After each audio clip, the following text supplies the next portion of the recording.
시작하도록 하겠습니다. 기도하고 시작하겠습니다. 하나님 아버지 은혜를 감사합니다. 오늘도 분주한 일들 속에서도 저희들과 함께 하시고 또 하나님의 그 사랑 속에 살게 하여 주셔서 감사합니다. 오늘도 이렇게 또 청지기 대학으로 모여서 여러 가지 또 나누게 하셔서 감사합니다. 오늘도 하나님의 말씀 안에 또 하나님의 사람으로 세워져 가는데 필요한 모든 것들 하나님 공급하여 주시고 잘 훈련되어서 하나님께 영광 돌리는 저희 모두 되게 하여 주옵소서. 예수님의 이름으로 기도드립니다. 아멘. 지난주에 얼굴도 확인도 안 하고 강의를 했어요. 두레교회 서한준 집사님? 네, 반갑습니다. 낯이 많이 익어요. 어디서 많이 뵌 것 같아요. 성문교회 최서병 집사님, 네, 반갑습니다. 또 양세종 집사님, 네, 반갑습니다. 신용집 집사님, 못 오시고, 지난주에도 늦게 오셨죠? 네, 맞아요. 정릉조일교회 이기호 집사님, 네, 반갑습니다. 김도균 집사님, 감사합니다. 이상헌 집사님, 거기요. 네, 아이고, 바쁘신 분이네. 하늘비전교회 김영관 집사님, 네, 반갑습니다. 김성주 집사님, 네, 반갑습니다. 어서 뵀죠? 다 뵌 것 같아. 안산 열린교회 박찬홍 집사님, 못 오시는구나. 오미향 권사님인가요? 네, 권사님. 또 홍정화 집사님, 네, 반갑습니다. 홍정화 집사님은 뵌 것 같은, 아까 말고 홍정화 집사님도 전에 뵌 것 같아요. 그죠? 옛날 같은 시찰이었으니까 그랬죠. 네, 반갑습니다. 아유, 오늘에야 이렇게 또 얼굴을 확인을 했네요. 오늘은 일반 상식인데요. 워낙 이 일반 상식이 범주가 넓고 이걸 도대체 뭘 어떻게 해야 되는지, 그래서 고시집을 보니까 여기에도 그렇게 나왔어요. 신앙적으로나 인격적으로나 모범이 되고 뛰어나 상식적으로 이 정도의 식견을 갖추었으면 좋겠다고 생각되는 문제들을 엄선하여 출제하였습니다. 그래서 보니까 여기에 보면 대한민국에 대한 기본 상식들, 또 교회사, 한국교회사, 평양도회, 또 이제 경제, 금융, 세금 문제, 정보통신, 컴퓨터 문제, 환경, 공해, 기후, 문화, 인구 문제, 군사, 안보, 과학, 이단 문제, 문화, 스포츠, 한문, 일반 상식까지 골고루 이제 넣었다고 하셨는데, 이게 또 출제가 굉장히 좀 오래됐잖아요, 이게 언제 만들었느냐 하면 2014년에 만든 거라서 이것도 10년이 넘어가고 그러다 보니까 사실 여러 가지 또 세대도 바뀌고 그래서 시험은 어차피 다 시험을 따로 안 보실 거고, 그죠? 오늘 이제 강의한 것 가지고 또 제가 5문제, 6문제죠. 6문제 출제한 거 가지고 다음 주에 이제 총정리 하실 건데, 그거 가지고는 이제 끝나게 되고, 그리고 또 이 옛날에 이 상식을 넣은 이유가, 옛날에는 이제 이 여러 가지 이 복합적인 이유로 상식을 넣었을 것 같은데, 요즘 시대에 이 상식, 기본적인 상식은 다 있으신 분들이잖아요. 그죠? 다 상식적인 다 상식이 있으신 분들이라서 이거는 해야 될 그거는 없을 것 같아서 그냥 저는, 준비를 하면서 우리 청지기 대학 정도면, 그리고 또 이제 장로님이 되실 분들이면 예배나 교회사 이런 것들을 좀 아셔야 되지 않을까. 그래서 오늘 제가 준비한 거는 예배에 관한 거 하고 교회사 여기에 조금 신경을 썼습니다. 그리고 나머지는 다 이제 일반적인 상식적인 거니까 고시 문제 여러분은 뭐 해당이 되지 않지만, 이제, 그래도 여기에서 출제는 했어요. 6문제는. 6문제는 이 안에서 내드렸는데, 뭐 오늘 가지고 가셔서 보시고, 미리 예습하시고, 다음 주에 오셔서 100점 맞으시면 되니까, 네, 그러면 됩니다. 그래서 오늘은, 예배에 대해서, 그리고 교회사에 대해서 좀 생각하고, 그렇게 이제 정리를 하려고 합니다. 미국에 레너드 스윗 박사라고 이제 우리나라에도 한 10년 전에 오셨던 몇 번 언제 왔다 가고 그랬는데 이분이 교회사를 전공하고 이제 목회도 하고 뭐 그런 분인데 그 교회의 역사를 연구를 해보니까 교회가 4가지 단계로 흘러가더라는 거예요. 발전은 아니고 교회가 4가지 단계로 흘러가더라는 거예요. 그래서 그분이 이제 맨 앞에 글자가 M으로 해갖고 4M 이렇게 이제 제시를 했는데 어떤 교회든지 교회가 처음에 시작할 때는 선교적 교회로 시작을 한다는 거예요. 선교적 교회, 미션 처치. 그래서 모든 교회가 그러잖아요. 예수님이 말씀하신 대로 땅끝까지 이르러 복음을 증거하기 위해서 교회가 시작이 되는 거잖아요. 뭐 우리끼리 잘 살자. 그래서 교회가 되는 게 아니라 주님의 그 지상 명령을 따르기 위해서 모인 곳이 이제 교회다 보니까 교회는 시작부터 선교적 교회로 시작이 되는 거예요. 뭐 여러분이 속해 계신 그 교회들마다 다 뭐 정릉주일 교회도 그렇고 뭐 성문교회도 그렇고 다 교회가 처음에 시작할 때는 다 그런 마음으로 시작이 되는 거죠. 그래서 이제 선교적 교회로 해서 오로지 선교. 그래서 교회가 처음 시작이 되면 오로지 복음 전파 이제 여기에 집중을 하잖아요. 그래서 이제 숫자가 이제 성도들이 늘고 그러면서 이제 교회가 규모가 돼 가면 그 다음 단계가 뭐냐 하면은 바로 목회적 교회라는 거예요. 목회적 교회. 그래서 미니스트리 처치 해가지고 이제 성도가 이제 생기니까 성도를 관리하는 차원인 거죠. 이제는. 이제 전도보다는 이제 들어온 사람들을 어떻게 관리하고 양육하고 교육하고 그게 필요해서 거기에 집중을 하는 거죠. 그러니까 처음에는 사람이 없으니까 어쨌든 전도하는 데 집중을 했지만은 이제 사람이 생기고 나니까 들어온 사람들을 어떻게 관리를 해야 되니까 거기에 집중을 하는 거죠. 그래서 목회적 이제 교회가 되는 거죠.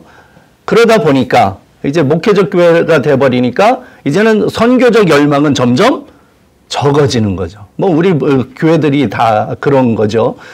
그리고 나서 이제 조금 더 이제 세월이 가면 그 다음에는 현상 유지적 교회가 된다는 거예요.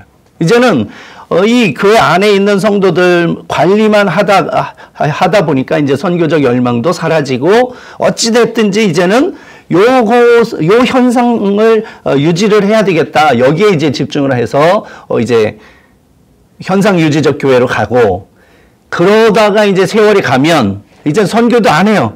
선교도 힘을 잃어요. 그리고 나면 마지막 단계가 바로 이제 박물관 교회다. 뮤지엄 처치다. 이제 그래서 이제 박물관 교회가 된다는 거죠. 교회는 있고 교인도 극소수가 있죠. 그러나 이제는 박물관처럼 되고 만다는 거죠.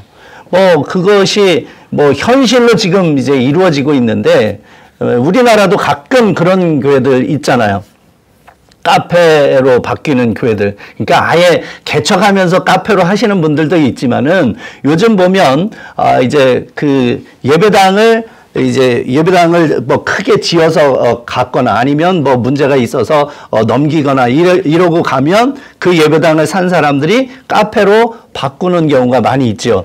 영종도에 가면 130년 된 그 예배당이 있어요. 그 130년 된 예배당을 이제 그 카페로 해가지고 잘 해놨죠. 거기도 진짜 그 주차장이 굉장히 넓은데 어마어마하더라고요. 많이 모이더라고요. 이제 그런 식으로 이제 그 교회 같은 경우는 역사도 오래된 교회인데 다른 곳에 이제 지어가면서 이거를 매매를 이제 했는데 그 산 사람이 이제 카페로 해서 이제 이렇게 대박을 터뜨린 그런 교회인데 이제 이런 일들이 이제 일어난다는 거죠. 터키의 그 이스탄불에도 가면 유명한 성당이 있잖아요. 아야소피아라고. 그것도 600년대에 지은 그 성당이잖아요. 그게 이제 기독교 교회죠, 교회. 그런데 그것이 이슬람이 들어오면서 이제 이슬람 모스크가 돼버렸고, 그래서 이제 한동안 모스크로 하면서 거기에 이제 성화, 가보시면 뭐 성화를 막 다 이제 뭐 지우기도 하고 막 그러고 하다가 박물관으로 하다가 또 몇 년 전부터 다시 이제 모스크로 해서 이제 거기에서 이슬람 사람들이 뭐 기도회를 한다 이런 얘기가 드는데 이런 일이 벌어진다는 거죠. 우리 한국 교회의 상황을 봐도 그렇고 여러분이 이제 속해 계신 교회들은 이제 선교적 열망이 뜨거워서 그렇지 않을 수도 있겠지만은 저도 이제 우리 지난번에 말씀드린 것처럼 4월에 투표하고 그리고 4월부터 1월 12일 임직할 때까지 계속 같이 공부하고 그러면서 그때도 누누이 이제 말씀을 드린 게 우리 교회의 현실을 보자. 이제 계속해서 말씀을 드렸어요. 그래서 저희 교회 같은 경우도 한 3분의 2 가까이가 이제 70세 이상 되는 분이에요. 그러니까 이제 40, 50대는 거의 없고 그나마 60대가 이제 지금 좀 이렇게 주축이 되어 있지만은 이제 40, 50대가 굉장히 작고 이제 조금 30대가 이제 조금 늘어난 그러한 추세인데 그러다 보니까 이게 진짜 그 살 떨리는 현상이 벌어져요. 왜냐하면 지난주에도 이제 우리 원로 장로님이 별세하셨는데 다 돌아가시는 일만 남은 거예요. 다 뭐 80세, 85세, 88세 뭐 그러니까 그런 분들이 뭐 5년, 10년 안에 이제 돌아가시고 나면 이제 이 교회가 어떻게 될 거냐. 그렇다고 해서 요즘 전도가 쉬운 게 또 아니잖아요. 또 새신자가 그렇게 뭐 옛날처럼 본물 터지듯이 들어오는 것도 아니고 그러면 돌아가시는 숫자에 비해서 태어나는 숫자나 유입되는 성도들, 뭐 전도되는 성도들의 숫자를 보면 그게 균형이 안 맞으니까 우리도 굉장히 이제 좀 위기감이 느껴져서 우리가 다시 이제 체질을 개선하자 그러면서 이제 장시간 저희들은 공부를 했는데 어쨌든 이 한국 교회가 지금 이 레너드 스윗 박사가 얘기한 것처럼 점점 박물관 교회로 가고 있다는 거죠. 그나마 좀 이제 괜찮은 교회들은 목회적 교회, 대부분은 이제 현상 유지적 교회. 그래서 이제 현상 유지적 교회에서 이제 박물관으로 넘어가는 그러한 단계에 있기 때문에 이제 이것이 이 한국 교회 전체 우리 지교회뿐만이 아니라 우리 평양로에 속해 있는 교회들뿐만이 아니라 이 한국 교회 전체적으로 이 위기감이 이제 든다는 거죠. 그래서 이제 이 다음 세대로 이어지는 것이 참 중요한데 그러려면 어떻게 해야 되느냐? 그러려면 결국에는 교회 본질을 다시 찾아가야 된다는 거죠. 그래서 거룩한 교회 또 하나님 중심의 교회로 다시 이제 나아가야 되겠다라고 하는 것입니다. 그래서 그런 차원에서 거룩한 교회 또 하나님이 기뻐하시는 교회 그런 교회를 이제 세우려면 어쨌든 우리 이제 장로님들이 되시면 예배에 대해서 더 집중하시고 예배를 더 소중히 여기고 예배에 온 힘을 기울여야 되지 않겠나 이런 생각을 합니다. 지난번에도 이제 뭐 말씀을 드렸지만은 이제 우리가 그 처음에는 정말 우리가 모이기에 힘쓰는 한국교회 아닙니까? 그래서 이제 우리는 주일 갖고는 너무 이제 부족하다. 그래서 주일 저녁에도 모이고 수요일도 모이고 또 금요일도 모이고 새벽에도 모이고 정말 우리가 예배가 많은 것이 한국교회의 특징인데 어느 순간부터 이제는 이제 저녁 예배가 아니라 주일 저녁 예배가 아니라 주일 오후 예배로 바뀌면서 이제 점점 이제 좀 떼어가는 그런 의식이 있지 않나 이런 거를 이제 말씀을 드렸는데 그런 것부터도 이제 우리가 이제 본래 본래 예배의 그 마음으로 예배를 왜 드려야 되고 또 어떻게 드려야 되는가 하는 그 예배에 대한 소중함을 우리가 찾아가야 되지 않겠나 하는 것입니다. 그래서 오늘 예배에 대해서 좀 보려고 그러는데요. 구약에서 보면 이제 그 원어적인 의미로 보면 두 가지 의미가 있습니다. 하나는 아바드라고 하는 게 이제 예배의 개념이 있습니다. 그것은 봉사하다, 섬기다 이런 뜻인데요. 성전에서 드리는 공식 예배에 사용된 단어가 이 아바드라고 하는 단어인데 노예나 고용된 종들의 노동을 의미했다라고 하는 것입니다. 그러니까 종들이 주인의 명령에 따라서 이제 노동하고 봉사하고 섬기는 그 일을 이제 이렇게 사용했는데 이것이 이제 기독교로 곧 예배적 용어로 들어오면서 이것이 이제 회막에서 봉사하고 또 제물을 드리는 그러한 행위를 일컫는 말로 사용이 됐다. 그래서 예배의 개념이 뭐냐? 하나님께 봉사한다. 하나님을 섬긴다. 이런 개념이 이제 예배라는 뜻에 들어있다는 거죠. 그리고 두 번째가 샤하라고 하는 뜻입니다. 샤하라고 하는 말인데요. 이건 굴복한다, 엎드린다 그런 뜻입니다. 그래서 예배자가 숭배 대상에게 최대한 존경의 태도를 보이는 것을 의미한다. 그래서 이 단어는 주로 몸을 굽혀 경배하다라고 하는 표현으로 등장하고 있습니다. 그래서 종교적 숭배와 순종을 겸하여서 마음과 몸으로 존경을 표하는 태도를 뜻하는 말입니다. 그래서 이제 그 구약 성경에 보면 시편에도 많이 나오는 게 이제 하나님 앞에 꿇어 엎드려 굴복해서 부복해서 뭐 이런 표현 이것이 이제 이 샤하 곧 하나님께 예배한다라고 하는 것은 하나님 앞에 엎드린다는 거죠.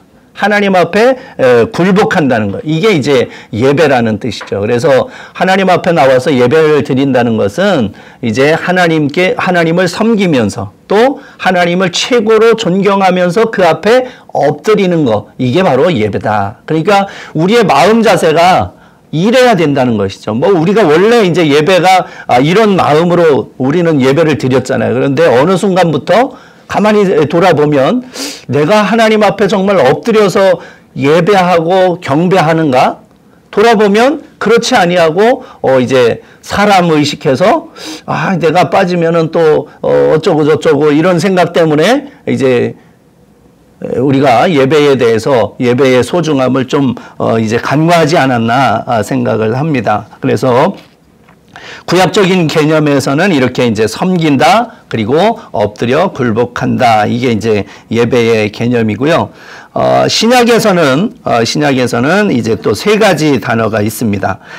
프로스퀴네오라고 하는 말인데 이건 역시도 절하다, 굽어 엎드리다, 입 맞추다 하는 것입니다. 그러니까 예배자의 자세를 말하는 겁니다. 우리가 하나님 앞에 예배를 드릴 때 어떠한 자세로 예배를 드려야 되느냐? 곧 하나님 앞에 꿇어 엎드려 절하는 그러한 자세로 예배를 드려야 된다 하는 것입니다. 그래서 하나님과 예수 그리스도를 신뢰하는 마음으로 무릎을 꿇어 경배하는 그러한 마음, 이러한 마음이 예배자의 마음이라는 것이죠. 그리고 라트레이아라고 하는 말이 있는데 이것은 이제 종으로서 상전만을 섬겨하는 신분을 나타내는 말입니다. 그래서 피조물인 인간이 창조주이신 하나님을 섬긴다는 뜻으로 사용이 되고 있습니다. 우리가 하나님 앞에 예배 드리는 이유는 하나님이시기 때문에, 그죠? 우리는 피조물이고 하나님이 지으신 피조물이고 하나님은 우리의 창조주이시기 때문에, 그래서 피조물인 우리가 창조주이신 하나님께 예배하는 것은 당연하다는 것이죠. 그래서 이제 하나님 한 분만을 섬기는 것, 또 자기 몸을 하나님께서 기뻐하시는 산제사로 드리는 영적 예배, 로마서에 나오는 것처럼 그래서 하나님을 섬긴다, 이제 하나님께 봉사한다, 그래서 서비스 혹은 워십 이러한 영어로 또 이제 번역을 해서 사용을 하기도 합니다. 그리고 레이투르기아라고 하는 말이 있는데 이것도 역시 노동과 백성, 하나님의 백성 이 합성어인데 이제 그 옛날에 그 시골에 보면 시골에서 부역 많이 하시지 않았어요? 어른들 세대에 시골에서 살아보신 분 혹시 기억을 여기 수도권에서 사셔갖고 모르시네요. 저는 깡촌에서 살아갖고 사회치 운동 이런 것도 알고요. 그럴 때 보면 집집마다 이제 부역이 정해주잖아요. 그래서 동네에 뭐 어떤 일이 있으면 집집마다 한 명씩 나와갖고 이제 일하는 거 이런 건데 바로 그러한 개념으로 이제 하나님 앞에 예배를 드렸다라고 하는 말입니다. 그래서 워십이라고 하는 말이 이제 그 하나님을 최고로 존경하면서 그에 합당한 존중, 가치를 올려드리는 것이 이제 워십이라고 하는 그러한 예배의 뜻입니다. 그래서 신약이나 구약이나 모두 다 이 예배라고 하는 것은 뭐냐면 하나님을 가장 존경하고 그 하나님 앞에서 엎드려 절하는 것. 그래서 최고로 높여드리는 것. 이게 바로 예배다. 그래서 우리가 예배를 드릴 때에 이러한 마음가짐으로 예배를 드려야 된다 하는 것입니다. 그래서 예배의 신학적인 의미를 넘어가 보겠습니다. 자, 그러면 원어적인 의미로 그렇게 이제 섬긴다, 봉사한다, 굴복한다, 이제 부복한다, 엎드린다, 이러한 개념이라고 한다면, 그러면 신학적으로는 그 예배를 어떻게 설명을 해야 하느냐. 이제 각 교단별로, 그러니까, 각 교단별로 예배학자들이 있는데, 그 각 교단별로 예배학자들이 예배에 대해서 정리를 해놨는데, 거의 대동소이합니다. 그래서 침례교 예배학자 지글러가 이제 정리해 놓은 게 이것이죠. 우리 같이 읽어볼까요? 예배는 예수 그리스도 안에 나타난 하나님 자신의 인격적인 계시에 대한 인간들의 인격적인 신앙에서의 정성 어린 응답이다. 본질적으로 예배는 그리스도 안에서 갖게 되는 하나님과 사람과의 교제로서 우리가 하나님께 드리는 것은 예수 그리스도 안에서 나타나신 하나님의 놀라우신 사랑에 대한 정성 어린 응답의 행위이다. 네, 아주 많은 말을 했지만은 중요한 단어는 뭐냐면 예배라고 하는 것은 뭐냐면 하나님과 인간 사이 하나님의 계시에 대한 인간의 응답이다. 그러니까 하나님께서 예수 그리스도를 통해서 주신 계시, 하나님의 사랑의 표현이죠. 그 하나님의 사랑에 대해서 인간이 응답하는 거. 이게 예배다. 이렇게 이제 설명을 해 놓은 겁니다. 여러 말을 썼지만은 이제 그런 의미입니다. 우리 장로교 예배학자 폴 후은 박사가 이제 또 정리해 놓은 것은 그 다음인데요. 같이 읽어보겠습니다. 예배 현장은 계시와 응답이 만나는 지점이다. 예배란 예수 그리스도 안에서 자신을 보여주신 하나님의 계시와 그에 대한 인간의 응답이다. 네, 똑같죠? 하나님의 계시에 대한 인간의 응답, 이게 바로 예배다. 아주 간단하게 정리를 해놨습니다. 또 루터교 신학자 피터 브루노는 또 이렇게 정리를 했습니다. 시작. 예배란 우리 주 하나님께서 성령을 통하여 우리에게 말씀하시는 것으로서 인간인 우리는 기도와 찬송으로 그분에게 응답하며 그 외에 다른 것은 행하지 않아야 한다. 네. 행해지지 않아야 한다. 그러니까 오직 하나님께 대한 응답만이 있어야 된다는 것이죠. 하나님이 주신 계시, 하나님의 말씀을 통해서 주시는 계시, 거기에 대해서 인간이 응답하는 거, 이게 예배다. 또 성공의 예배학자도 에벨린 언더힐이라고 하는 분이 정리해 놓은 건데요. 함께 읽어보겠습니다. 예배는 그것이 어떤 수준과 형태를 취하고 있든지 간에 창조주 하나님에 대한 피조물의 응답이다. 기독교 예배는 다른 예배들과는 달리 분명한 계시에 대한 분명한 응답을 포함한 초자연적인 행동이며 초자연적인 삶이다. 네, 똑같은 얘기예요. 그죠? 창조주 하나님에 대한 피조물의 응답, 이게 바로 예배다.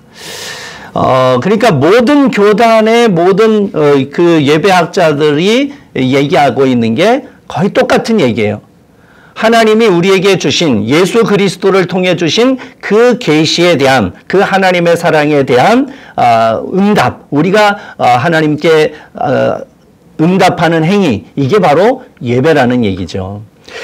그래서 우리 교단에 이제 우리 장신대 교수였고, 한일 장신대 총장이셨던 이제 돌아가신 정장복 교수님이 이제 정리해 놓은 게 그 밑에 있습니다. 함께 읽어보겠습니다. 예배란 피조물인 인간이 하나님의 구원의 역사와 수많은 은총에 감격하여 그 하나님을 경외하며 찬양하며 감사하며 봉헌하려는 피조물의 응답적인 행위이다. 네.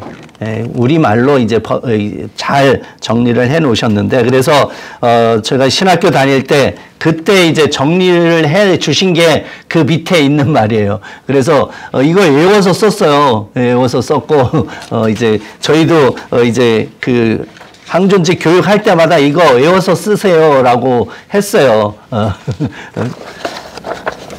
외워서 쓰실까요? 자, 한번 읽어보겠습니다. 예배란 하나님과 그 백성들 사이에서 발생되는 사건이다. 그 백성들이 하나님의 창조의 은총과 예수 그리스도를 통하여 베푸신 구원의 은총을 깨닫고 감격하여 드리는 응답의 행위이다. 그 응답의 내용은 경배, 감사, 찬양, 봉헌, 고백, 간구이다. 그럴 때 하나님은 그 종을 통하여 말씀을 주시고 성례전 곧 성만찬과 세례를 베풀게 하시며 복을 선언케 하신다. 네, 그 예배에 대해서 이거보다 더 정리를 잘 할 수가 없다고 생각을 해요. 그러니까 이 예배라는 말을 설명을 하실 때 이 안에 다 들어있다는 거. 그거를 기억하시고, 이거는 외우셔도 될 것 같아요. 화장실에도 붙여놓고, 식탁에도 붙여놓고, 성경책에도 붙여놓고, 그래서 늘 이 예배에 대해서 생각을 하시면 좋을 것 같습니다. 예배라고 하는 게 지난번에도 말씀을 드린 것처럼, 우리 기독교의 예배는 일방적이 아니라는 거죠. 쌍방간에 이루어지는 사건, 이게 바로 예배라는 거예요. 그래서 하나님과 그 백성들 사이에서 발생되는 사건.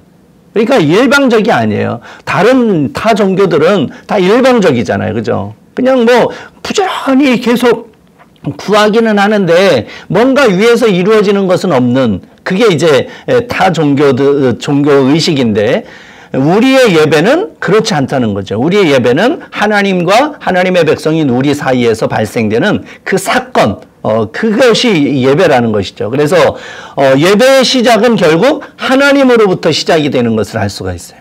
그래서 하나님이 우리에게 먼저 주신 거예요. 그러니까 대부분 이제 우리는 이제 그 다른 종교들을 생각을 해갖고 끊임없이 뭔가 신에게 구하는 것만 우리가 종교적인 행위라고 생각을 할 수 있는데, 그게 아니라 우리가 구하기도 전에 하나님은 이미 다 주셨단 말이죠. 그래서 크게 두 가지 은총을 내려주셨는데, 그 첫 번째가 창조의 은총. 그래서 온 우주 만물을 바라보면 바라볼수록 하나님의 은혜가 생각이 들잖아요. 밤하늘의 별을 봐도 하나님의 은혜가 떠오르고, 그죠? 오늘같이 또 바람이 불면 바람이 부는 대로, 또 뭐 눈이 오면 눈이 오는 대로, 날씨가 흐리면 흐리는 대로, 좋으면 좋은 대로, 그 속에서 하나님의 그 창조의 손길을 발견하는 거, 이게 이제 우리의 믿음인데, 하나님께서 이 온 우주 만물을 창조하시고, 그리고 그거를, 그 아름다움을 볼 수 있도록 나를 사람으로 만들어 놓으셨다는 거, 얼마나 또 감사합니까? 그죠? 우리가 만약에 사람으로 태어나지 않고, 이제, 만약에 뭐, 멍멍이나 아니면 고양이나, 뭐, 소나 이걸로 태어났다면, 우리는 알 턱이 없는 거예요. 그죠? 하나님의 이 은총을 깨달을 수가 없는 거예요. 그러나 하나님께서 우리를 사람으로 만드셔서 이 땅에 태어나게 하셔서 이 하나님의 이 아름다운 창조의 이 세계를 볼 수 있게 하신 거 얼마나 감사합니까? 그러니까 이 창조의 은총을 베풀어 주신 거예요. 그리고 또 하나 또 중요한 게 예수 그리스도를 통해서 베풀어 주신 구원의 은총. 그냥 사람으로 살다가 세상 떠나는 사람들이 뭐 우리나라로 어친다면 80%예요. 그죠? 우리가 정말 생각해야 되는 것이 우리 대한민국의 교회들도 많고 우리가 주변에 보면 다 예수 믿는 사람들 같지만 실제적으로 숫자적으로 보면 인구 비례로 보면 80%는 예수 안 믿는 사람이에요. 그죠? 그러면 이 80%의 사람들은 이 하나님의 은총을 깨달을래야 깨달을 수가 없어요. 깨닫지를 못해요. 그 사람들이 우리 주변에 수두룩하다는 거죠. 그런데 그 중에서 빼시고 그러셔서 나를 하나님의 자녀로 삼아주셔서 하나님을 깨닫게 하시고 하나님을 믿게 하시고 하나님의 은혜를 누리며 살게 하신 거 얼마나 감사합니까? 그러니까 이게 하나님이 먼저 베풀어 주신 거예요. 창조의 은총과 구원의 은총을 먼저 하나님께서 베풀어 주셨어요. 우리가 뭐 구한 거 없잖아요. 그죠? 하나님 나를 위해서 좀 우주 만물 좀 만들어 주시죠. 나를 위해서 좀 예수님 보내주시죠. 우리가 기도해서 받은 게 아니잖아요. 우리가 기도하기도 전에 우리가 복중에서 지어지기도 전에 하나님은 이미 이 놀라운 은총을 베풀어 주셨어요. 그러니까 이 은총을 깨닫고 나면 감사와 감격밖에 없는 거죠. 그래서 그 감사와 감격을 가지고 우리가 하나님 앞에 나와서 예배 드리는 거죠. 그래서 우리가 하나님 앞에 나와서 예배 드릴 때에 그 응답의 행위로서 올려드리는 게 우리의 예배 요소예요. 이 예배 요소 여기에는 이제 6가지를 말씀하잖아요. 6가지. 그게 뭡니까? 경배, 감사, 찬양, 봉헌, 고백, 간구. 저는 신학교 다닐 때 이거를 어떻게 외웠느냐 하면 강감찬이 봉고 타고 갔다 이렇게 외웠어요. 강감찬 봉고 간.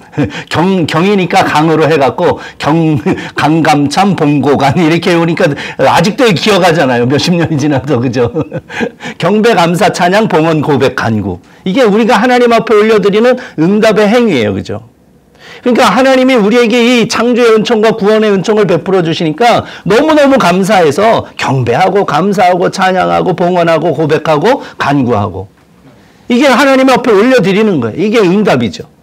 그리고 나면 또 하나님은 가만히 계시는 게 아니에요. 그죠? 하나님은 또 받으시면 받으신 것보다도 훨씬 더 많이 우리에게 은총을 베풀어 주셔요. 이미 은총을 주셨는데 또 주셔요. 그죠? 그게 바로 주의 종을 통해서 주시는 은총이죠. 주의 종을 통해서 뭘 주셔요? 첫 번째, 말씀을 주시잖아요. 그러니까 주의 종을 통해서 주시는 말씀, 설교, 이게 하나님의 은혜의 수단이고 하나님의 은총이라는 것이죠. 그러니까 그 설교가 그렇게 중요한 거예요. 하나님이 그 주의 종을 통해서 나에게 주시는, 오늘 나에게 주시는 말씀이기 때문에, 오늘 내가 살아낼 수 있는 그런 능력이 되는 말씀이기 때문에, 그래서 주의 종을 통해서 말씀을 주시고, 그 다음엔 성례전, 그리고 곧 성만찬과 세례를 통해서 또 이제 하나님의 은혜를 다시 또 재확인하게 하고 또 하나님의 은혜를 누리게 하고, 그리고 예배의 마지막 뭡니까? 강복선언. 축도 이제 이렇게 하지만은 사실은 이제 강복선언. 하나님이 주의 종을 통해서 우리에게 복을 주시는 거예요. 이게 복을 비는 게 아니라 빌축자라고 해갖고 이제 우리가 조금 이제 이게 우리 용어로는 좀 전도가 됐지만은 사실은 우리가 그 주의 종이 비는 게 아니에요. 그 목사님들이 이제 성도들을 위해서 하나님께 비는 시간이 아니라 하나님을 대신해서 하나님께서 주시는 복을 선언해 주는 거예요. 하나님이 이렇게 여러분에게 복을 주십니다 하고 선언해 주시는 거지, 선언하는 시간이지, 이게 복을 주십시오 하고 비는 시간이 아니라는 거예요. 그래서 이것도 이제 우리 교단의 수치라면 수치일 수 있는데, 사실 성경적으로 보면 이제 있을지어다라고 선언을 하는 게 맞아요. 근데 우리 교단이 이제 축원하옵 나이다 이렇게 바꾸니까 그렇지 않은 교단들도 다 덩달아서 어떤 교단들은 저 교단도 저렇게 바꾸네. 가끔 그렇게 생각이 드는 데도 있는데, 사실은 있을지어다라고 선언해 주는 게 맞아요. 그게 성경적이고 성경적인 언어니까요. 그런데 우리 교단에서는 이제 1988년에 그 여러 가지 사건 속에서 이제 참 말하기도 그런 이유로 인해서 축원하옵 나이다 뭐 이렇게 바꿨는데, 사실 이게 회복을 하긴 해야 되는 건데, 이제 이게 과연 저희 세대에 바뀔 수 있을라나 없을라나 모르겠어요. 그래서 저도 이제 오전에는 고린도 후서로 하지만 이제 오후 예배 때에는 이제 민수기의 그 말씀으로 아론의 축복 그 말씀으로 이제 축도를 하는데 이렇게 됩니다. 그래서 자, 다시 정리를 할까요? 자, 그러면 맨 밑에 있는 거 다시 한번 같이 읽어보겠습니다. 예배란 하나님과 그 백성들 사이에서 발생되는 사건이다. 그 백성들이 하나님의 창조의 은총과 예수 그리스도를 통하여 베푸신 구원의 은총을 깨닫고 감격하여 드리는 응답의 행위이다. 그 응답의 내용은 경배, 감사, 찬양, 봉헌, 고백, 간구이다. 그럴 때 하나님은 그 종을 통하여 말씀을 주시고 성례전 곧 성만찬과 세례를 베풀게 하시며 복을 선언케 하신다. 네. 이제 장로님들이 되시면 이제 우리 또 새신자나 누가 예배에 대해서 잘 모르시는 분들이 예배에 대해서 헷갈려 하실 때 다 이렇게 말씀을 해 주시면 야, 우리 장로님 최고, 이제 그러실 거예요. 그죠? 예배는 말이야, 하나님의 은총에 대한 우리의 응답이야. 그러면서 이제 딱 설명을 해 주시면, 이제, 예배에 대해서 바르게 하시는구나. 이제 더 존경을 하시게 될 겁니다. 이렇게 이제 예배에 대해서 살펴봤습니다. 그리고 이제, 구약의 절기로 한번 넘어가 보겠습니다. 레위기에 보면은 절기가 나오죠.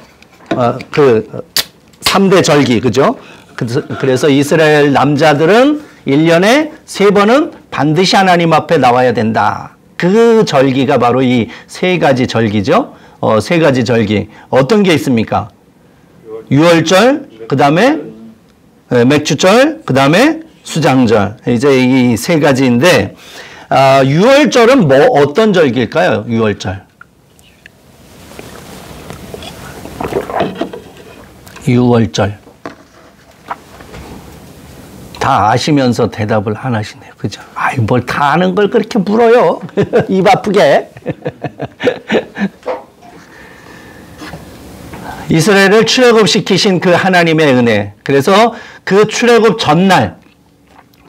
전날에 장자들이 죽잖아요. 그죠? 그러니까 애굽의 장자들, 그리고 가축의 첫 새끼, 그리고 이스라엘 사람들도 역시 그 애굽 땅에 있었기 때문에 애굽 땅에 있는 모든 초태상은 다 죽게 이제 하나님께서 재앙을 내리시는데, 그때에 하나님께서 이스라엘 백성들에게만 주신 꿀팁이 있죠. 그게 뭡니까? 양을 잡아서 양의 피를 이제 문설주에 탁 바르면, 그러면 죽음의 사자가 그 피를 보고 다음으로 넘어갔다. 그래서 유월 시켰다. 그래서 6월절이잖아요. 그래서 원래는 죽어야 될 사람인데 하나님의 은혜로 다시 살게 되었다. 죽지 않고 살게 되었다. 그게 이제 이 6월절의 개념이죠. 6월절의 이제 의미고. 그래서 그 6월절을 지키면서 그 6월절 다음에 이제 무교절이 이제 이어지잖아요. 이제 출애굽을 하고, 그러면서 이제 그 출애굽을 해서 누룩이 들지 않은 무교병을 먹고 이스라엘 백성들이 이제 출애굽을 했잖아요. 바로 그것을 이제 기념하기 위해서 무교절을 지키는 거죠. 그래서 6월절과 무교절이 이어지는 겁니다. 그래서 하나님의 그 출애굽의 은혜, 구원의 은혜, 그거를 생각하면서 하나님 앞에 이제 감사하는 절기, 이게 이제 6월절이죠. 그러고 보면 우리의 예배도 마찬가지죠. 우리가 하나님 앞에 예배를 드릴 때 이 6월절의 개념하고 똑같은 거죠. 우리가 죽을 수밖에 없는 존재였잖아요. 죽을 수밖에 없었는데 예수 그리스도를 통해서 그 죽음이 우리에게서 넘어갔으니까 이제 그 의미와 또 통한다고도 볼 수가 있습니다. 어쨌든 6월절이 이제 있고요. 그 다음에 두 번째가 맥주절 혹은 칠칠절입니다. 그래서 이제 이 맥주절 혹은 칠칠절이 있고 이제 처음 열매를 맺은 것, 처음 열매를 거둔 것에 대한 감사. 이게 이제 맥주절의 개념이고, 그런데 그 다음에 이제 모든 추수를 마무리하고 그것을 창고에 저장한 것을 기념하면서 감사하는 절기. 이게 바로 수장절이죠. 그래서 창고에 저장을 했다. 그래서 수장절. 그리고 또 이스라엘 백성들이 그 광야에서 초막을 짓고 사는 동안에도 하나님이 지켜주셨다. 그래서 또 초막절 이렇게도 부르죠.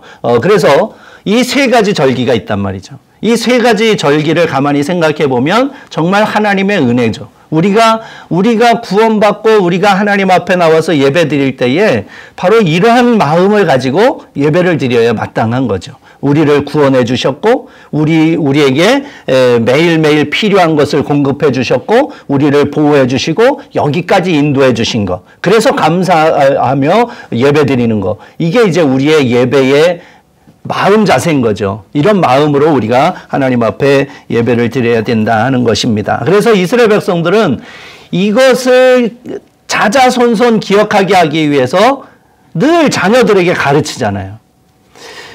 그래서 신앙교육은 가정으로부터 시작이 되는 게 맞습니다. 이 유대인들은요, 철저하잖아요. 유월절, 맥주절, 수장절 이걸 지키면서 초막절 지키면서 아이들이 묻잖아요. 이거 왜 이래요? 그러면 그때부터 종교교육이 시작이 되는 거죠. 우리가 여호수아를 읽어봐도 이제 심지어 요단강을 건너고 나서 이제 여호수아를 통해서 하나님께서 뭐라고 명령을 하십니까? 그 강바닥에 있던 돌 12개 주워 오라잖아요. 그죠? 각 지파별로 한 명씩 대표로 가서 그 강바닥에 있는 돌 12개 갖고 와라. 그래서 그것을 12개 갖고 와서 이제 쌓아 놓잖아요. 그게 뭡니까? 하나님이 우리를 이 요단강, 범람했던 요단강 물을 멈추게 하셔서 우리를 건너게 하셨다. 우리가 죽을 수밖에 없었는데 이것을 건너와서 우리가 살 수 있었다. 이것을 이제 기억하게 하기 위해서 12개의 돌을 쌓아놓는 거죠. 그래서 때만 되면 자녀들을 이끌고 그 요단강가에 있는 12개의 돌을 시찰을 오는 거예요. 성지순례 하듯이 이제 자녀들을 이끌고 거기에 오면 자녀들이 묻는 거잖아요. 아이들의 특징은 끊임없이 질문하잖아요. 이거 왜 이래요? 이거 왜 이래요? 이거 왜 이래요? 그 아이들의 특징이잖아요. 그러면 아이들이 이거 돌이 왜 12개예요? 왜 돌이 12개가 여기 있어요? 그럴 때에 바로 이스라엘에 베푸신 그 하나님의 은혜, 하나님의 구원의 은혜를 거기서 이제 신앙교육을 시키는 거죠. 그렇게 해서 자자손손 이어져 온 것이 이제 이 이스라엘 절기인데 우리도 예배에 대한 그러한 소중함을 이제 가정으로부터 자녀들에게 그렇게 전해야 된다 하는 것입니다. 그래서 이제 이 3대 절기가 그런 의미고요. 그래서 우리가 하나님 앞에 나와서 예배를 드릴 때 이 개념 가지고 예배를 드려야 된다 하는 것입니다. 그리고 이제 레위기에 보면 5대 제사가 나옵니다. 그죠? 5대 제사. 다 아시잖아요. 그죠? 뭡니까? 번제, 소제, 화목제, 속죄제, 속건제.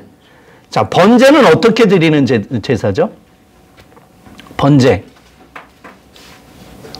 네, 태워서, 그죠? 번제, 태워서. 일단 잡죠. 양이든 송아지든 염소든 가지고 와서 이제 잡아요. 각을 떠요. 그죠? 그래서 부위별로 다 해체를 하죠. 그리고 피를 받죠. 그래서 피를 뿌리고 그리고 나머지를 태워서 하나님 앞에 바치는 그러한 것이 이제 번제. 그러니까 아낌없이 모든 거 다 태워서 하나님 앞에 바치는 게 이제 번제고요. 소제는 뭡니까? 소제는 방 청소를 소제라고 한다.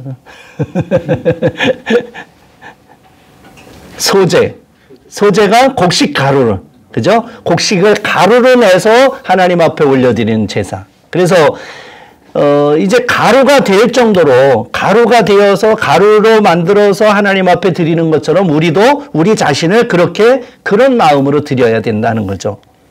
그리고 화목제.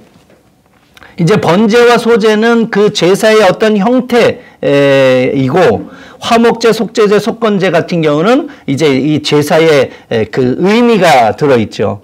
화목제는 어떤 의미가 들어있을까요? 화목제는 하나님께 감사.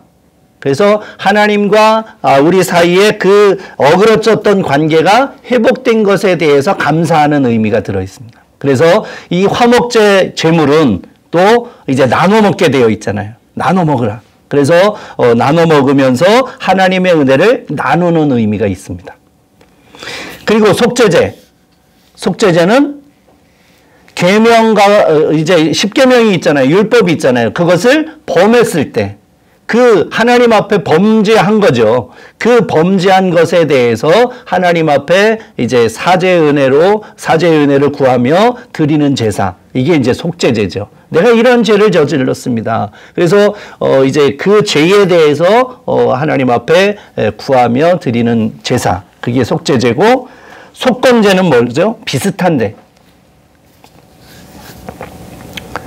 속건제는 성물에 대한 부정을 저질렀을 때. 그래서 성물 같은 경우는 굉장히 그 거룩한 거잖아요. 하나님 앞에 드리는 거. 근데 그거를 자칫 이제 우리가 부정한 몸으로 터치했던가 그랬을 때에 드리는 제사. 이게 이제 속건제. 그래서 이 5대 제사를 통해서 보면 우리가 하나님 앞에 어떠한 마음으로 예배를 드려야 되고 또 어떠한 감사의 마음을 가지고 또 예배를 드려야 되는지를 알 수가 있어요. 그래서 이제 이 레위기의 말씀도 이제 자세하게 이제 이렇게 공부를 하면 우리의 예배의 자세도 달라질 것 같은데 또 그런 또 좋은 기회가 있으면 이제 좋을 것 같고요. 그래서 구약에 보면 이렇게 3대 절기가 있고 5대 제사가 있습니다. 그런데 이제 교회력이라는 게 있죠. 교회력. 교회력을 보면 이제 요즘은 그래도 이 교회력을 많이 따르려고 합니다. 그죠? 많은 교회들이. 그래서 이 교회력이라고 하는 것은 1년을 예수님의 생애의 주기에 맞춰서 이제 편성을 해 놓은 거예요. 그래서 이 교회력의 시작이 바로 대림절입니다. 그래서 예수님이 태어나실 것, 예수님이 이 땅에 오실 것을 기다림으로부터 시작이 되는 거죠. 그래서 이제 11월 말부터 대개 이제 대림절이 시작이 되죠. 4주간. 그래서 대림절, 오실 예수님을 기다리는 절기예요. 그래서 오실 예수님을 기다리면서 소망하면서 기다리는 그 절기, 이 대림절로 시작을 하고, 그리고 대림절이 끝나면 바로 이제 성탄절이죠. 예수님이 이 땅에 오신 것, 이 땅에 인간의 몸을 입고 이 땅에 태어나신 것, 이게 이제 성탄절이고요. 그리고 주현절, 예수님께서 이제 빛으로 이 세상에 나타나셨다 하는 게 이제 주현절이고요. 그리고 이제 우리의 죄를 짊어지시고 십자가에 죽으시기 위해서 고난당하신 것, 그게 이제 사순절. 40일 동안에 예수님의 고난을 묵상하는 사순절. 그리고 사망 권세 이기시고 부활하신 부활절. 그리고 이제 성령 강림절을 중심으로 해서 오순절이 그 뒤에 이어지게 되고, 그래서 오순절부터 대림절 그 사이까지 쭉 이어지게 됩니다. 이게 이제 예수님의 일생을 1년의 주기로 이렇게 만들어 놓은 거, 이게 이제 교회력입니다. 여기서 우리가 이제 조금 심화해서 좀 보면, 성탄절이 며칠이죠? 성탄절. 빨간 것이잖아요. 12월 25일이잖아요. 그죠? 성탄절이 왜 12월 25일일까요? 이제 그 교회사를 보면, 이제 초창기에 이렇게 예수님의 탄생의 그 정확한 시간은 예수님의 뭐 호적 신고를 안 했기 때문에 호적 신고를 하러 갔죠. 그죠? 근데 그 기록이 안 남아 있잖아요. 그러다 보니까 이때쯤일 거야 라고 해서 이제 쭉 전해져 내려왔는데, 그때의 이제 가장 큰 절기가 그 당시 이제 태양신의 축일이 이제 이 12월 25일 동지였다는 거죠. 그래서 그 개념을 이제 도입을 해서 예수님이야말로 온 세상의 빛으로 오신 분이니까 그러면 모든 만왕의 왕이시고 만주의 주이신 예수님이 태어나신 날이니까 우리가 이 날을 우리가 성탄절로 하자. 그렇게 해서 이제 그 당시에 동지였던 12월 25일. 그래서 그렇게 정했는데 나중에 이제 막 공격하고 그럴 때는 뭐 태양신의 축일을 성탄절로 하면 되냐 안 되냐 뭐 이런 공격도 있고 뭐 지금도 이제 그렇게 공격하는 사람들도 있지만 이제 개념으로 보면 참 빛이신 예수님께서 이 땅에 오신 날이기 때문에 그래서 정확한 날은 알 수 없지만 어쨌든 그렇게 초기 교회부터 12월 25일을 이제 지켜왔단 말이죠. 그리고 1월 6일이 또 1월 6일이 이제 주현절. 그래서 참빛이신 예수님께서 본격적으로 나타나셨다 해서 주현절 하는데 그래서 예수님께서 이제 세례 받으신 날 뭐 이런 개념을 얹어서 이제 주현절로 지켜서 성탄절부터 주현절까지 이렇게 이제 지키고 있는데 그 성탄절을 그래서 이렇게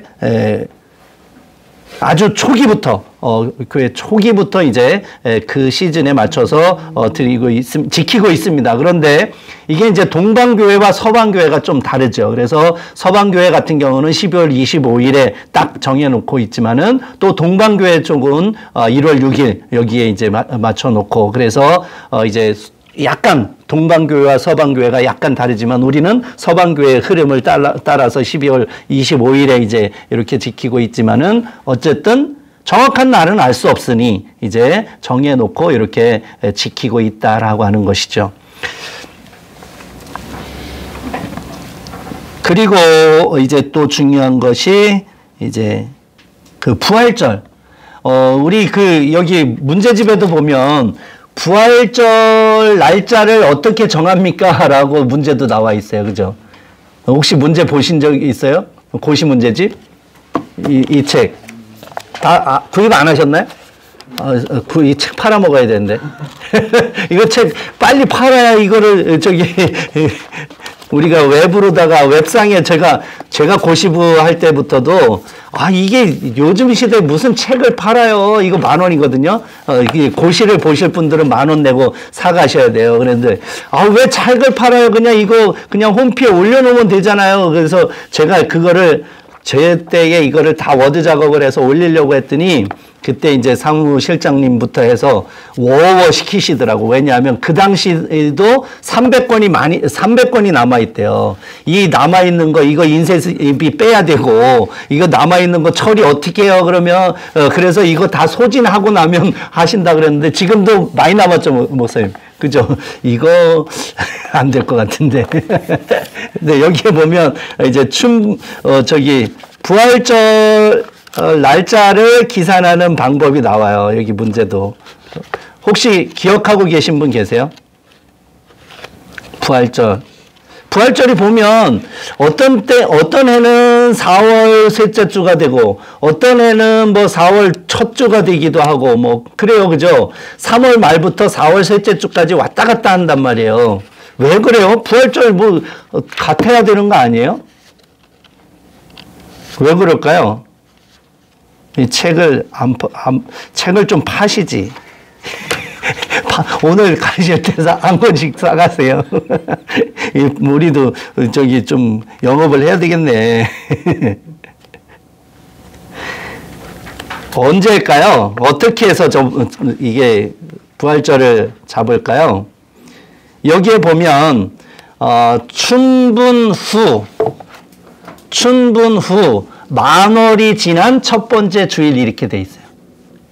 그러니까 정확한 주일이 없는 거예요. 왜냐하면 예수님께서 안식 후 첫날 이제 부활을 하셨는데 그 날짜가 정확하게 뭐 양력을 쓰는 사람도 있고 음력을 쓰는 사람도 있고 그 당시에는 이제 또 음력과 양력을 또 섞어서도 쓰고 막 그러다 보니까 정확한 날짜가 나오지는 않는 거죠. 그리고 또 중요한 것이 예수님께서 안식 후 첫날 곧 이제 우리로 말하면 주일, 일요일에 부활을 하셨기 때문에 또 날짜가 계속 바뀐단 말이에요. 그래서 이제 그 동방교회 서방교회에서 정한 것이 이제 춘분 후 만월이 지난 첫 번째 주일 이렇게 이제 하다 보니까 춘분이 좀 바뀌잖아요. 그죠? 춘분이 우리가 그 절기 있잖아요. 동지도 있고 하지도 있고 입춘도 있고 뭐 춘분도 있고 그런데 추분도 있고 그 춘분 후에 보름 춘분이 지난 보름이 있을 거예요. 그 보름이 지난 첫 번째 주일. 이러다 보니까 이제 여기에 왔다 갔다 하는 거예요. 그래서 이제 뭐 굉장히 몇십 년 전부터 이거 이렇게 왔다 갔다 하지 말고 한 날 정합시다. 그래서 세계 교회가 한 날로 정하고 이제 정하자고 이제 한 적도 있어요. 그래서 4월 첫째 주일로 하자. 그냥 왔다 갔다 하지 말고 그것도 괜찮을 것 같은데 그죠? 그것도 괜찮을 것 같은데 세계 교회가 하나가 안 돼요. 우리도 아시지만 한 교회 안에서도 하나가 안 되는데 그죠? 한 시찰 한 노예 안에서도 하나가 안 되는데 이 전 세계가 하나가 되겠습니까? 이게 어렵단 말이에요. 그래서 어떤 사람은 뭐 4월 첫째 주에 부활절을 지키기도 하고 또 대부분은 이제 이렇게 우리 교회력에 달력에 표시되는 대로 이제 하는데 굳이 우린 그걸 인정 못해 그러고서 이제 4월 첫째 주에 이제 부활주의를 지키는 경우도 있고 그런데 하여간 이렇게 부활절을 이제 기산을 한다 하는 것입니다. 좀 복잡해요. 그래서 그 외에 이제 요게 이제 교회력이고요. 그래서 교회의 절기라고 하는 것은 이거예요. 그래서 대림절, 성탄절, 주연절, 사순절, 부활절, 오순절 요것이 이제 우리 교회력에 들어있는 교회의 절기예요. 이게 이제 우리가 지켜야 될 절기고요. 그런데 우리가 지키는 절기들이 또 많이 있어요. 이 예에도 그죠? 그걸 제가 정리를 해놨는데 첫 번째가 송구영신 예배. 이건 교회력이 안 나와요. 교회력하고 상관없어요. 근데 송구영신 예배 안 하는 교회 있어요? 다 하죠. 교회력도 아닌데 그죠? 그리고 뭐 이게 이제 시작은 뭐냐면 세문안교회와 정동감리교회가 연합해서 1887년에 연합 언약 갱신 예배를 이제 드린 거예요. 그러니까 한 해를 마무리하고 새해를 맞이하면서 우리 장로교, 감리교 그 당시 이제 선교사가 1885년에 들어왔으니까 1년 반 후에 이제 송구영신 예배를 드린 거잖아요. 그러니까 그 당시는 사이가 좋았죠. 그 뭐 외국인 선교사 몇 되나요? 그러니까 이제 같이 모여서 함께 예배를 드리면서 이제 하나님의 그 언약을 되새기고 그리고 또 한 해 동안 베풀어 주신 은혜를 생각하고 또 새로운 한 해에 베풀어 주실 은혜를 또 기대하면서 기도했던 모임. 이게 이제 송구영신 예배예요. 그래서 연합 언약 갱신 예배였는데 이것이 이제 나중에 후대에 오면서 송구영신 예배 이렇게 이제 바뀌게 된 거죠. 그리고 옛날에 보면 이제 송구영신 예배를 드려요. 그리고 그 다음 날에는 1월 1일 날 뭐 해요? 꼭 또 신년 예배를 드렸어요. 제가 부목사로 있었던 방이동에 있는 교회는 이제 송구영신 예배를 아주 길게 드려요. 그래서 새벽 한 2, 3시까지 해요. 그리고 이제 또 야식도 줘요. 야식도 아니지 뭐 거의 뭐 그때는 고3들에게 시간을 줘요. 그래서 고3들이 이제 맛있는 거 뭐 이런 거 떡볶이 이런 거를 만들어서 교인들한테 대접을 하면 교인들이 또 걔네들 이제 뭐 이렇게 후원금을 주면 걔네들이 또 그걸 가지고 뭐 선교지를 가고 뭐 그렇게 하는 게 전통이었는데 그러고 나면 3시 반, 4시 되잖아요. 그러면 5시에 새벽 기도를 해요. 그리고 새벽기도 5시에 하고 기도원이 이제 저기 수동면에 남양주 수동면에 있었는데 수동면까지 11시까지 가요. 그래서 그 11시에 가갖고 거기서 또 신년 예배를 드려요. 신년 예배를 거의 2시간 정도 이제 하셔요. 그리고 이제 떡국을 끓여줘요. 그리고 그 다음에 그 뒷산으로 다 보내요. 이제 가족별로 올라가갖고 가족별로 이제 기도하라고 그렇게 해갖고 1월 1일이 이제 오후나 돼야 이제 내려오고 그랬었는데 아주 빡시게 했어요. 근데 원로 목사님 돌아가시고 지금 이제 그렇게 안 한다고 하더라고요. 근데 송구영신 예배를 하고 신년 예배를 또 해요. 그죠? 여러분 교회는 어때요? 저는 못하겠어요. 그래, 부목사 때는 했었는데, 담임목사 되고는 안 했어요. 그냥 송구영신 예배로 하고, 첫 번째 주일에 이제 신년 주일, 뭐, 이렇게 이제 지키는데, 여러분은 어떠세요? 그죠. 이게 1월 1일. 그래서 또 옛날에는 또 청년부들은 또 정동진이나 저 동해안으로 가는 게 또 그때 그 당시에 또 유행이 됐었어요. 그죠? 제가 교육전도사 할 때 그때만 해도 이제 청년들 봉고차에 태워가지고 또 그 송구영신 예배 끝나자마자 청년들 태워가지고 저기 정동진으로 뭐 강릉으로 이렇게 갔어요. 가갖고 가다가 전도사님이 졸음운전하다가 전복이 돼갖고 이제 청년들 몇 명 세상 떠나고 이런 일이 많아지니까 이제 교회들마다 그거 하지 마 위험해. 그래서 이제 지금은 그런 거 많이 안 하는데 진짜 그랬어요. 그래서 그런 사건으로 인해서 제 친구 동생도 여동생도 저하고 연결을 해주려고 그랬는데 그 사건으로 돌아가셔갖고 매제가 안 됐는데 천안매 부지간이 안 됐는데 어쨌든 그런 거 그죠? 신년 예배 그런 게 있고요. 그 다음에 맥주 감사주일 어때요? 여러분 지키셔요? 맥주 감사가 이제 이게 농경 문화 속에서 이제 만들어진 거잖아요. 그죠? 그래서 이제 고리 추수. 그러니까 1년의 첫 번째 추수에 감사해서 이제 7월 첫째 주일에 이제 드렸는데 그래서 저도 이제 담임이 되고 나서는 이게 우리가 뭐 농경 문화도 아닌데 굳이 이거를 지켜야 되나 그래서 제가 이제 안 한다고 했는데 지금도 안 하고 있는데 지금도 헌금을 하시는 어르신들이 계셔요. 봉투를 없앴는데 어디서 어느 교회 거는지 몰라도 맥주절 봉투를 뭐 옛날에 많이 쟁겨 놓으셨는지 몰라도 맥주 감사를 또 하셔요. 하시는데 또 안 받을 수도 없고 그죠. 그런데 이 맥주 감사도 이제 그런 개념이에요. 그리고 추수감사주일 이거는 사실 이 선교사들이 미국 선교사들이 대부분 우리나라에 와서 선교를 했기 때문에 미국의 교회의 전통에 따라서 11월 셋째 주에 이제 우리가 추수감사주의를 지키죠. 그래서 뭐 100년을 넘게 그렇게 지켰는데 사실은 이것도 재론의 여지는 있어요. 우리 한국적 상황에서 보면 11월 셋째 주면 서리빨 내릴 때예요. 그죠? 너무 늦어요.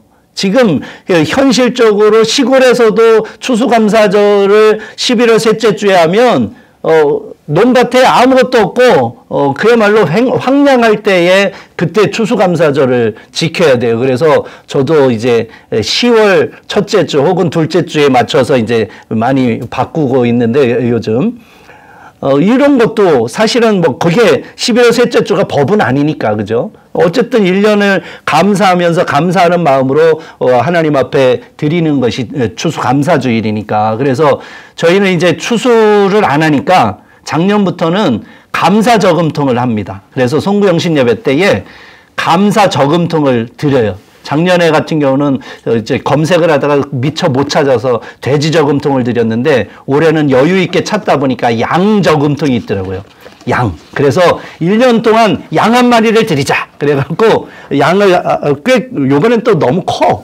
보니까 작년에는 돼지 요만한 거 했는데 거기에다가 뭐 동전 모으기를 하셨는지 꽤 많이 나왔는데 그런 게 아니라 감사할 일이 있을 때마다 거기다 넣으시면서 감사 기도를 하시고 그거를 추수감사절에 이제 1년 동안의 감사의 마음으로 양을 한 마리 드리는 마음으로 양 저금통을 가지고 가라 이렇게 이제 제가 올해는 양을 드렸는데 그런 감사의 마음이 중요하니까요. 그래서 이제 뭐 따로 준비도 하지만 그렇게 하면 1년 동안의 감사가 더 풍성해지는 것 같더라고요. 그래서 그것도 괜찮게 이제 하고 있습니다. 뭐 그리고 또 교회 창립 감사주일도 지키기도 하고 뭐 그러는데 이런 것들은 교회력과는 상관이 없는 각 교회마다 어떤 흐름에 따라서 만들어진 그러한 절기들이다 하는 겁니다. 그리고 앞에 이제 교회력과 연관되어 있는 건데 예전 빛깔 혹시 뭔 말인지 아시나요? 절기 교회력에 따라서 색깔이 있습니다. 교회력에. 대부분 그 강단에 이거 있죠?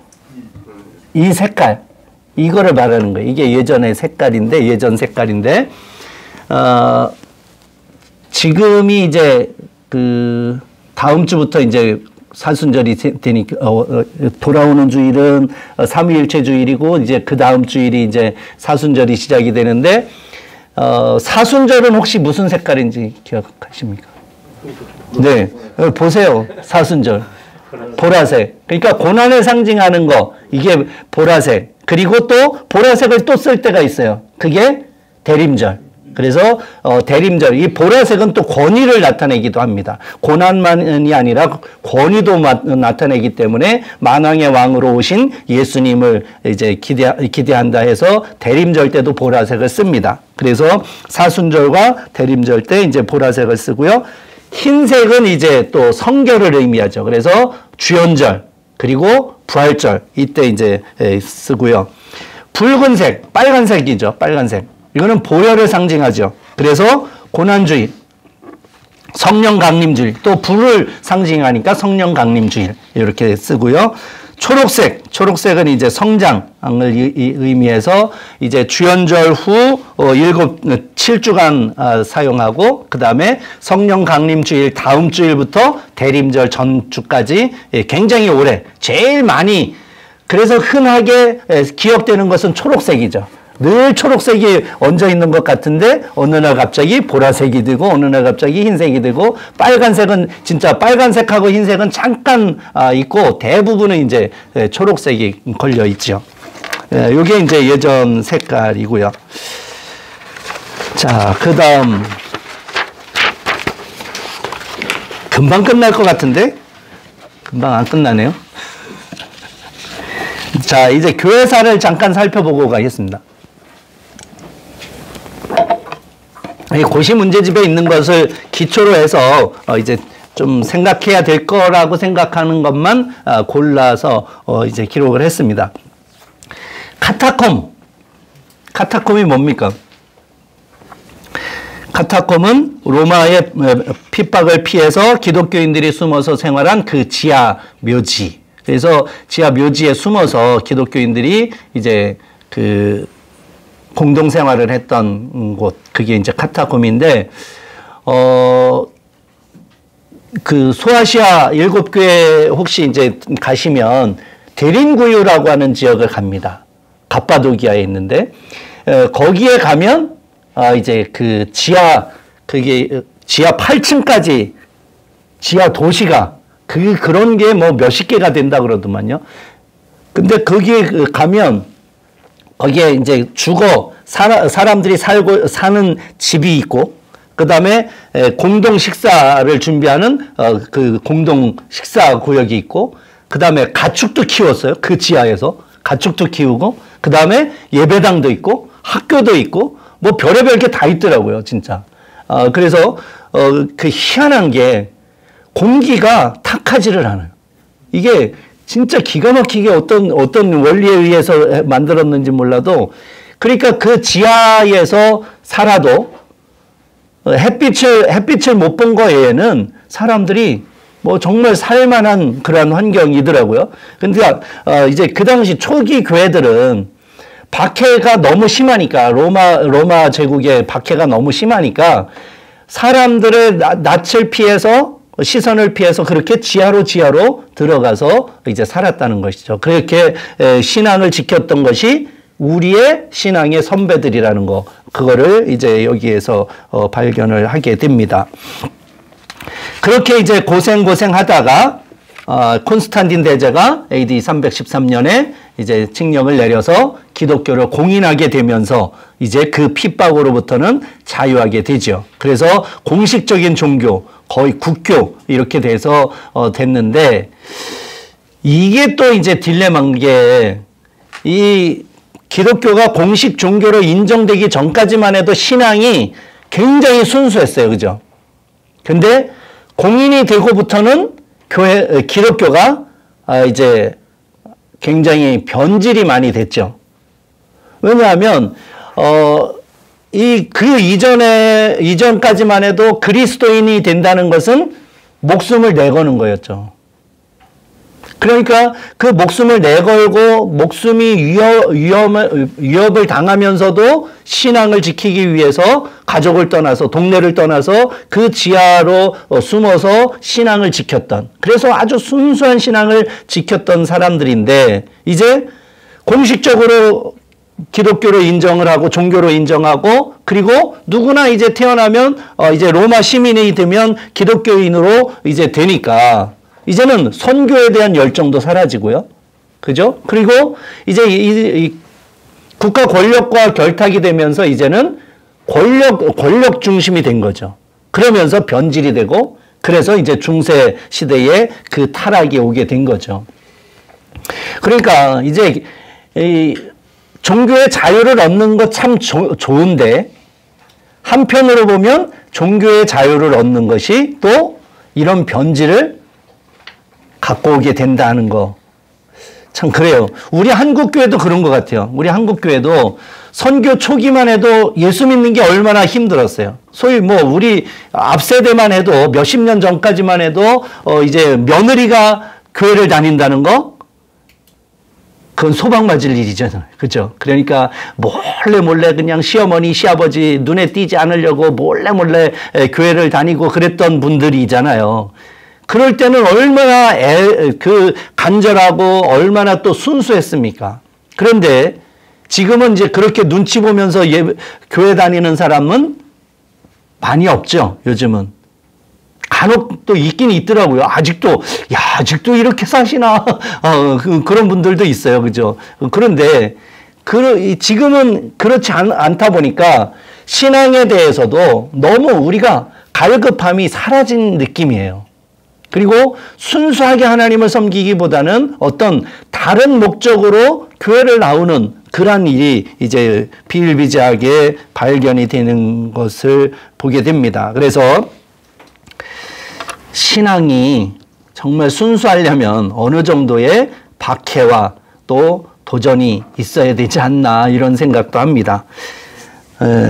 그리고 이제 로마 제국이 기독교에 끼친 영향, 선교에 끼친 영향, 5가지로 이제 여기에도 분류를 해놨는데, 첫 번째가 넓은 영토. 로마 제국이 뭐 전 세계를 이제 통치하다시피 하다 보니까 그 영향권 아래에서 또 모든 길은 로마로 통한다. 그래서 그 로마가 얼마나 또 도로를 잘 뚫어놨습니까? 그러니까 그 로마가 뚫어놓은 그 도로로 복음이 전파됐잖아요. 사도 바울의 그 복음 전파의 그 선교 여행의 루트가 다 로마가 뚫어놓은 그 길 따라서 다닌 거 아닙니까? 그러니까 하나님은 기가 막힌 거예요. 그죠?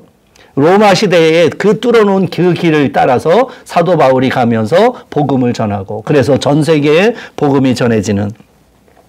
그리고 또 로마로 인해서 언어가 통일이 되죠. 그래서 전체를 이제 통과하니까 언어가 하나가 되니까 이제 복음 전파가 이제 수월하게 되고, 또 이제 또 박해를 피해서 여기저기 다니다 보니까 이제 디아스포라, 그래서 이곳에 가면 이곳에서 교회를, 또 저곳에 가면 저곳에서 교회를, 그러면서 이제 전 세계에 교회가, 기독교가 퍼지게 되었다 하는 것이고요. 그리고 새로운 종교의 필요성 때문에 이제 로마 제국 당시 이제 교회가 이렇게 급성장한 것을 우리가 보게 됩니다. 그리고 이제 요리문답 신조 때에 이제 또 언급했던 내용인데요. 우리 교리가 형성이 되는 데에 있어서 아주 중요한 회의가 있습니다. 우리 신조, 우리의 신앙 고백, 이 신앙 고백이 형성되기까지 이 큰 세 가지 종교 회의로 인해서 이 신앙 고백이 형성이 되는데, 첫 번째가 이제 니케아 회의죠. 이 니케아 회의의 중요한 선언은 뭐냐 하면 예수 그리스도는 하나님과 동일 본질이다. 그러니까 예수님은 인간이지 신이 아니다. 이러면서 이제 아리우스가 반박을 하니까 그거 아니다. 예수님이야말로 하나님이시다. 그래서 하나님과 동일 본질을 가지신 분이다. 신성을 가지신 분이다. 라고 하는 것을 이제 선언한 것이 이제 니케아이고요. 그리고 381년 콘스탄티노플에서는 이제 이 니케아 신조에다가 성령의 항목을 추가합니다. 그래서 성령님도 보혜사 성령님이 바로 우리의 하나님이시다. 그리고 451년 칼케도네이에서는 이제 삼위일체 교리를 확증하게 되죠. 그래서 우리는 한 분 하나님을 섬기고 그 한 분 하나님은 성부, 성자, 성령 삼위가 있으시다라고 하는 거. 이 삼위일체 교리가 확정된 것이 이제 이 칼케돈 회의이고요. 그 다음에 아까 이제 부활절 날짜는 말씀을 드렸고, 십자군 전쟁, 이제 이슬람에 빼앗긴 성지 탈환을 위해서 유럽 교회가 주도했던 전쟁, 한 400여 년 동안에 진행되었던 전쟁이고요. 그 다음에 깔뱅주의 5대 핵심 교리, 이거를 이제 튤립이다 이렇게 앞글자만 따갖고 전적 타락, 그리고 무조건적 선택, 제한적 속죄, 불가항력적 은혜, 성도의 견인, 이제 이것이 이제 우리가 이제 우리 장로교회에서도 장로교회 이제 교리로 우리가 생각을 하고 있습니다. 그 다음에 네비우스 선교 정책. 우리 한국교회 선교의 이제 중요한 틀을 마련한 게 이제 네비우스 선교사인데, 원래는 중국에서 선교하면서 이 틀을 만들었어요. 근데 중국에서 이것을 제시했을 때 중국에서는 이게 실현이 안 됐고요. 한국에 와서 이제 40년 동안의 중국의 선교를 마무리하고 한국에 와서 선교하면서 이것을 한국 사회에 내려놨을 때 이제 한국 교회가 이거를 받아들이게 되어서 이제 한국 교회가 오늘날까지 이렇게 성장하게 되었는데, 그 세 가지가 바로 자급전도, 자치행정, 자립교회다. 그래서 그 각각의 교회가 각각의 힘으로 각각의 행정으로 이제 교회가 세워져야 된다 하는 거를 이제 주체권을 준 거죠. 이렇게 해서 한국 교회가 이제 성장하게 되었다는 것이고요. 우리 한국교회의 특징 중에 특징 하나가 뭘까요? 선교사가 들어오기 전에 말씀이 먼저 들어왔다 하는 거죠. 그래서 존 로스 선교사가 이제 만주에서 백홍준, 이응찬 등등 이제 그 당시 조선의 사람들, 젊은이들과 만나서 한글을 배우고, 그래서 한글로 성경을 번역을 했고, 그래서 그 한글 성경 번역에 동참했던 분들이 그 한글 성경을 가지고 와서 이제 전파하게 되고, 그것을 읽고 이제 자생적으로 모여서 예배를 드린 겨. 그게 이제 소래교회, 송천 지역의, 황해도 송천 지역의 이제 소래교회죠. 그래서 이제 이 소래교회가 그래서 한국 최초의 교회입니다. 그래서 역사학자들이 1883년에 만들어졌을 거다. 1884년 아니면 1885년 이렇게 이제 좀 다르긴 한데, 대부분 이제 1883년으로 잡습니다. 선교사는 언제 들어왔습니까? 1885년. 그러니까 선교사들이 들어와서 선교를 하기도 전에 이미 우리 땅에는 자생적으로 모여서 하나님께 예배하는 교회가 있었다는 거. 그래서 이거는 전 세계 교회에 내놔도 정말 이제 특이한 케이스죠. 이런 경우가 없거든요. 우리 한국 교회만이 있는 전통이 바로 이겁니다. 그래서 선교사들이 들어오기도 전에 한글로 번역된 성경을 읽고 함께 이제 자생적으로 모인 교회가 있었다. 그리고 선교사들이 들어와서 이제 창립된 교회는 장로교는 세문안교회, 감리교는 정동 제1교회. 이제 그래서 언더우드 선교사가 세문안교회를, 이제 아펜젤러 선교사가 정동 제1교회를 이렇게 설립을 하면서 선교사관에 의하면 그래서 1885년이 최초의 교회고, 우리 그 자생적인 교회, 여기에 이제 초점을 맞추면 이제 소래교회가 최초 교회가 되고요. 어쨌든 우리는 자부심이 있죠. 선교사들이 오기도 전에 교회가 있었고 한글로 번역된 성경이 있었다. 그래서 우리가 말씀에 대한 사모함이 특별한 것 같아요. 우리 한국 사람들이, 한국 교회 기독교인들이. 그리고 이제 부끄러운 내용이 신사참배를 결의한 총회. 이게 1938년 제27차 총회에 이제 신사참배를 결의했다라고 하는 것이고요. 그것으로 인해서 결국 이제 교회가 분열이 되죠. 교단이. 그래서 우리 장로교 분열사를 보면 처음에는 이제 1951년에 이제 이 신사참배 회계 문제가 불거지게 되죠. 그래서 고신 측 같은 경우는 신사참배한 사람을 어떻게 우리가 같이 예배를 드리냐. 저 변절자들과 우리는 예배를 드릴 수 없다.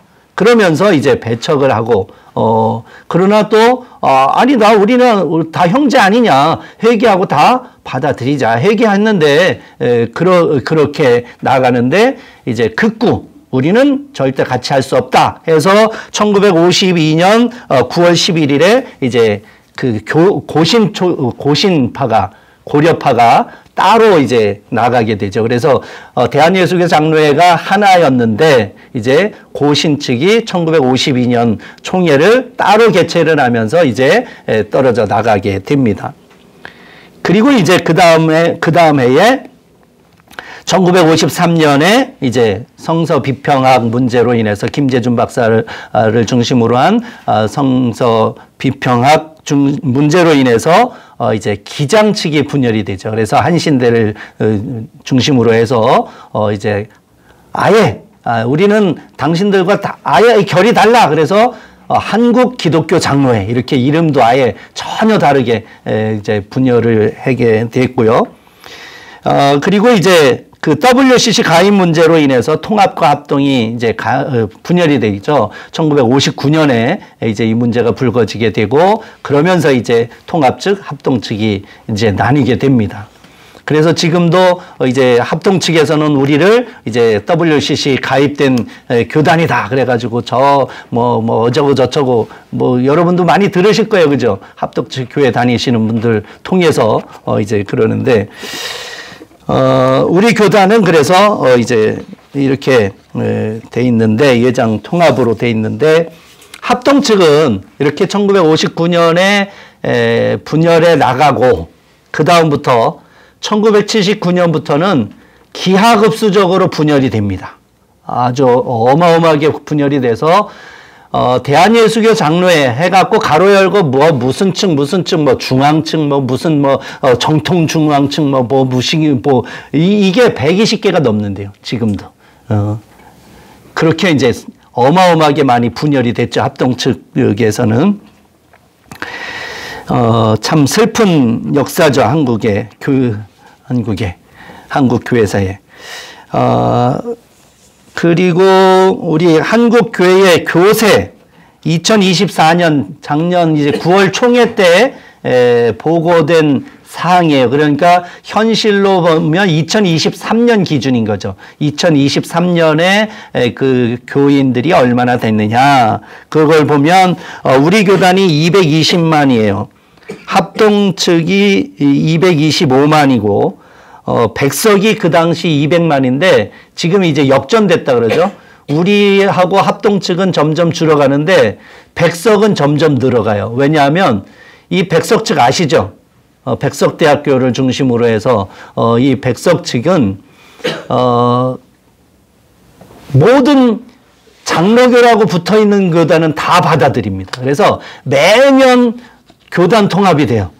그래서 어마어마하게 이제 많이 늘어나고 있는데, 그러니까 소위 말하는 군소교단 아시잖아요. 그 군소교단들을 다 그 마치 블랙홀처럼 이 백석교단이 다 긁어 모읍니다. 그래서 실제로 교회 수나 교인 수로 보면 우리 통합측보다도 훨씬 더 많다는 보고가 있어요.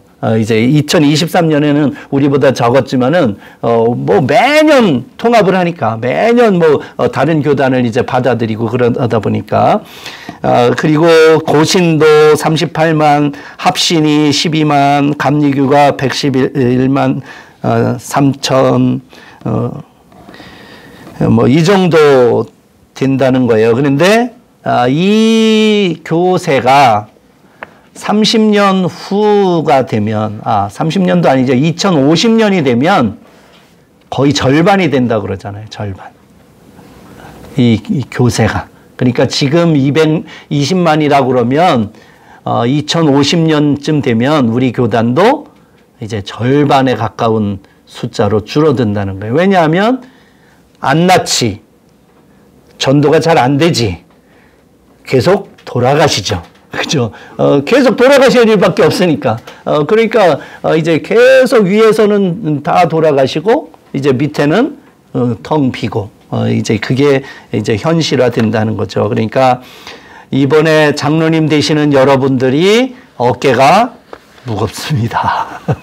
아주 이 어렵고 힘든 시대에 장로로 피택이 되셔서 이제 중책을 감당하게 되셨는데 여러분 힘내시기 바랍니다. 그리고 이단들이 너무 많은데요. 우리 이 책을 나눠드렸어요. 그죠? 여기에 보면 우리 교단에서 이제 이단으로 정리해 놓은 게 있습니다. 이 16페이지부터 보면 쭉 있어요. 뭐 이렇게 많아요?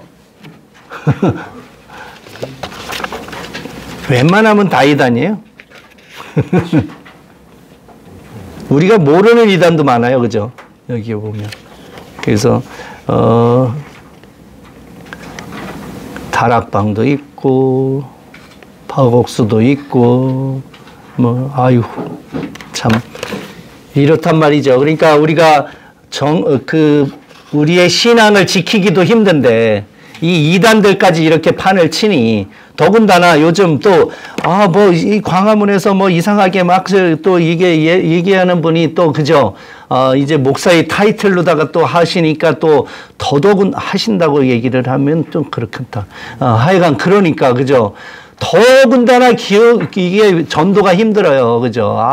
뭐, 전모 씨 뭐, 이렇게 얘기를 하니까, 너무너무 힘든 그러한 시대를 우리가 살아가고 있습니다. 그래서 이 어렵고 힘든 세대에 이제 또 장로로 피택이 되신 여러분들, 이제 이번에, 시험 다음 주 잘 보시고, 다 100점 만점 맞으시고, 시험 성적만 100점 만점 되는 게 아니라, 여러분의 신앙의 모든 면에서도 100점 만점 되어서, 하나님께 영광이 되는 그러한 우리 장로님들 되시기 바랍니다. 네. 네, 기도하겠습니다. 하나님 아버지, 오늘 이렇게 귀한 시간, 이제 또 나누게 하여 주셔서 감사합니다. 하나님께서 특별히 충성되이 여기셔서 빼시고 고르셔서 이제 주님의 몸된 교회에서 또 장로로 피택이 되게 하시니 감사합니다. 잘 훈련되고 바르게 세워져서 이 마지막 때에 하나님 앞에 온전히 영광 돌리는 저희 모두 되게 하여 주옵소서. 예수님의 이름으로 기도드립니다. 아멘.